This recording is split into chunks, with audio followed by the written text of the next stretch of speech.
आज की कहानी है आदत। एक व्यक्ति को हर रोज़ जुआ खेलने की बुरी आदत पड़ गई थी। उसकी इस आदत से उसके घर वाले बहुत परेशान रहते थे।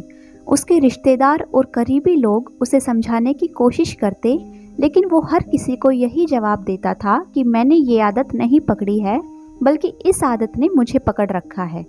वो व्यक्ति अपने इस आदत को छोड़ना चाहता था, लेकिन लाख कोशिश के बावजूद भी वो ऐसा नहीं कर पा रहा था।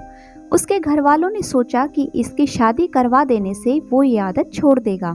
उसकी शादी भी करवा दी गई। थोड़े समय तक सब कुछ ठीक चला और फिर से वो जुआ खेलने लगा। उसकी पत्नी भी पति की इस आदत से बहुत परेशान थी और उसने तय किया कि वो किसी न किसी तरह अपने पति की इस आदत को छुड़वा कर रहेगी। एक दिन उसकी पत्नी को किसी साधु महात्मा के बारे में पता चला और वो अपने पति को लेकर उनके आश्रम जाती है। उन साधु ने कहा, बताओ पुत्री, तुम्हें क्या समस्या है। पत्नी ने सारी बातें उस साधु को बताई। साधु ने इस समस्या का समाधान करने के लिए उन पति पत्नी को कल आने के लिए कहा।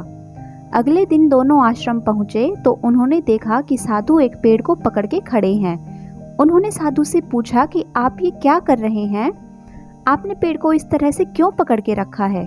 साधु ने कहा कि आप जाइए और कल आना। फिर तीसरे दिन वो दोनों पति पत्नी आश्रम पहुंचे और उन्होंने देखा कि साधु अभी भी पेड़ पकड़कर खड़े हैं। उन दोनों ने आश्चर्य से पूछा, महाराज आप ये क्या कर रहे हो। साधु बोले, ये पेड़ मुझे छोड़ नहीं रहा है, आप लोग जाइए और कल आना। पति पत्नी को इस साधु का बर्ताव कुछ अजीब लगता है। वो दोनों बिना कुछ बोले वापस अपने घर चले जाते हैं।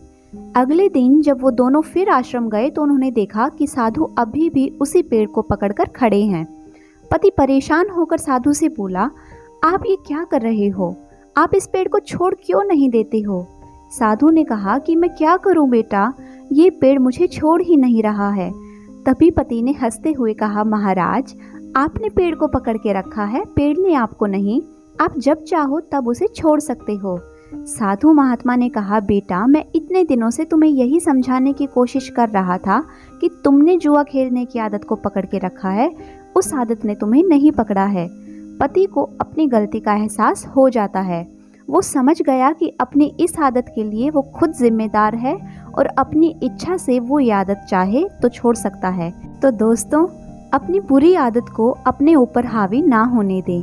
अगर आपको कहानी अच्छी लगी है तो वीडियो को लाइक कीजिए और ऐसे ही मज़ेदार कहानी सुनने के लिए चैनल को जल्दी से सब्सक्राइब कर लें।